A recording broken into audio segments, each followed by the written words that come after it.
National Convention in Cleveland. Joining us on the phone because this is a breaking news situation, the Republican nominee for President Donald Trump. So, top of the broadcast, we were discussing the terrible police assassinations. I think it's domestic terrorism, and whether the Republican Party is going to make that issue, killing police officers, a campaign issue. Will you do that?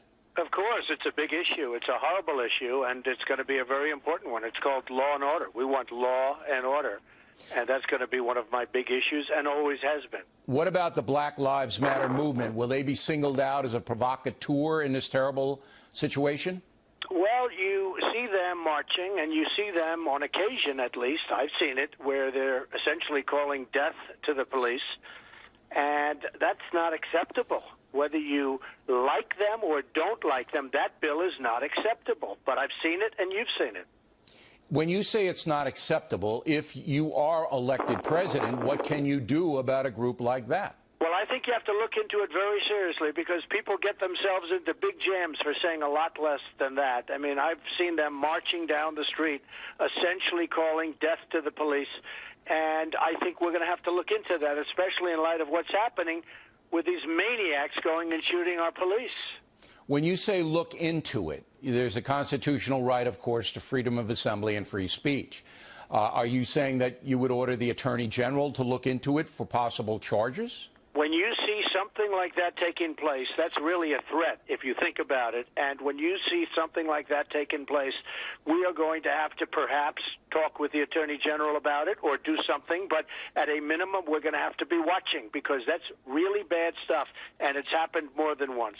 Do you believe the group, Black Lives Matter, is a fuse lighter in the assassinations of these police officers? Well, certainly in certain instances they are police, and to kill the police, essentially, which is what they said, that's a real problem, Bill. That's a real big problem. You know, by saying that the press that doesn't like you, the far left media, will now start to say that you're a racist again. You know that that's what's going to happen. Well, I'm probably the least racist person there is, and I'm doing very well with the African community, the African-American community. I'm going to bring jobs back to the country, and nobody can bring them back, and you understand that, but nobody can bring them back like I bring them back. Our jobs have been stripped, and whether you're talking about African-American, whether you're talking about Hispanic, whether you're talking about Asian, whether you're talking about anybody in this country, we're going to bring jobs back. And, you know, a big problem that we have, you take a look at the African-American youth, they have a 48% and even more than that unemployment rate. It's yeah, we talked about this before. Most of that is education-driven. Let's turn to the convention. The Ohio Governor, John Kasich, should be at the convention, is not. Have you spoken with him? How do you feel about that? Look, I beat him very badly. I won 38 states. I won the highest number of votes in the history of the Republican Party. Second was very, very far away. I beat him very, very soundly, and you have to understand, this was a contentious, some people say the most contentious primary they've ever seen either party. If I were him and got beaten that badly, I probably wouldn't show up either. He has a problem, though. He signed a pledge. And from a standpoint of honor, I think he should show up. I also think this. If this were the Democratic convention, I think he should show up, because it's good for Ohio. I wanted it to be here, and we had lots of choices. I wanted it to be in Ohio. I recommended Ohio, and people fought very hard that it be in Ohio. It's a tremendous economic development event, and you look at the way it's going so far, it's very impressive. I wanted it to be here. The Republicans wanted it to be here. But honestly, even if this were for the Democrats, he should at least show up and say hello and say, how are you doing? He got beaten very, very badly. He could have, left. He should have left probably many weeks earlier than he did. But he just hung around. Do you think he's being a sore loser? Well, I don't want to say that. But you know what? It was a very contentious primary. He lost very, very badly, and maybe if I were in his position, I wouldn't show up either. Okay. Let's go to 60 Minutes. Okay. Were they fair to you in the edit? I think so. I really think so. I mean, she asked questions, and, I was against the war in Iraq, and If you take any candidate, and I don't care who, I can go through hundreds, you're always going to have differences in terms of what you were with and what they were with. So, but I was against the war in Iraq, and Mike Pence, who has been so fantastic and so well received, and you see what's going on. You see the love in this massive arena that I'm about to go into very soon. But you see the kind of love and enthusiasm in that arena. It's incredible. And I think a lot of it is the fact that they really liked my choice. But, you know, he's made over the years, you know, many years ago, he's made decisions that were different than I would have made. But I was against the war in Iraq. I said it was going to destabilize the Middle East. It has. And right now the Middle East is in the worst shape it's ever been in. And this is after spending trillions of dollars and thousands of American lives. Yeah, it's a mess. There's no doubt about it. Bill, than we were 15 years ago when we started. Now, I think Republicans generally like Governor Pence as a VP, but the liberal press right away tried to demonize him as a right-wing fanatic, a religious fanatic, because of his very pro-life stance. Did you see those articles? Did you see that commentary? And how did you react to that? I see it a little bit, but I think overall he's gotten a tremendous response. I don't think I could have picked anybody that, frankly, would have gotten as good a response. And the party itself loves him. They love him. And I've seen it. I've been with them. They really liked the choice, and it was my number one choice. It was really terrific. And I mean, I'll go a step further with the press.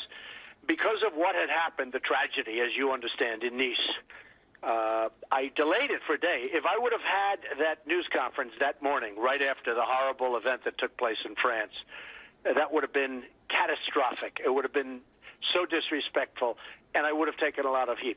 By delaying it for a day, they said, oh, maybe he's not sure of his choice. I was 100% sure of my choice. It was made up. It was pure fiction by the press. But that's the way it is. I will say this. I'm very happy with Mike. I cannot believe how well received he is. Yeah. In fact, much better than I even thought, Bill. And you don't really need any more flamboyance. I know you understand that. You don't really need that. I think you have that category covered. And that, in that regard, when you speak on Thursday evening, what is going to be the theme of your remarks, other than the general "Let's make America great again"? What are you going to hit there? Just give us a little preview. Well, I have many themes, actually, Bill. This is a speech that's going to be a relatively long speech, and I have many themes. And one of them is obviously law and order, and that's coming up more and more because I'm feeling more and more strongly about it when you see what's going on with everything. I mean, we have to have and we have to demand from our politicians who are weak and ineffective right now. We have to demand law and order. So we'll be talking about that. I'll be talking very, very strongly about borders and security, and it's part of law and order, but I didn't view it as much a part of law and order. I viewed it as borders before, so to stop crime in this country and stop other problems and help with employment and lots of other things. We'll be talking about the wall. We'll be talking about the tremendous tax decrease that we're going to be given, the biggest of any candidate running, Republican or Democrat. So we're going to be doing a major tax cut, and we're going to get rid of a lot of regulations that are just absolutely killing business. They're unable to start. And very importantly, we're going to fix our depleted military. We're going to take care of our veterans. We're going to get rid of Obamacare and come up with a plan that is so much better and so much less expensive, and many other things. So it's going to be a pretty large speech from the standpoint of what it's going to cover. All right. And finally, the speech of the evening tonight is your wife, Melania. That's right. What is she going to tell us? Well, hopefully she's going to say that she really loves her husband, and she understands me. She understands me better than anybody else. And that you need a PhD to do that, you know? I could have had you. She is going to hopefully be just doing a great thing. I mean, it's a very, very tough thing for somebody to get up in front of. Oh, and she doesn't seek the spotlight, you know? No, she doesn't. She's got tremendous confidence. She doesn't seek the spotlight. As the expression goes, I'm doing this to make America great again. She didn't need it. I guess I didn't need it either. But, you know, this is the way it happened, and I'm so happy I did it. I've gotten to know the people of this country. But Melania is going to go up and just a little while. I'm is she nervous? I'm going to give her a very short introduction. Yeah. Very, very short. She's a terrific person, and I think she's going to do a terrific job. Is she scared? I think she's a very confident person, but I think she has to be a little bit, right? You know, That's big I don't forum. I don't even want to ask her the question. I don't want to put it in her mind. And you're going to introduce her, right? I'm going to give her a very quick, brief introduction All right. because this is about her. This evening is really about her. She's a great mother. She's a terrific woman. You know her. And she's been a great wife. And I'm going to give her an introduction, and she'll go up, and I think she's going to do really well. All right. Look, we know how busy you are tonight, and we can't thank you enough for taking the time to talk to millions of people watching you right now. And we're going to take a quick break, and then we'll come back to the convention floor as the Factor continues recovering the Republican convention in Cleveland, Ohio.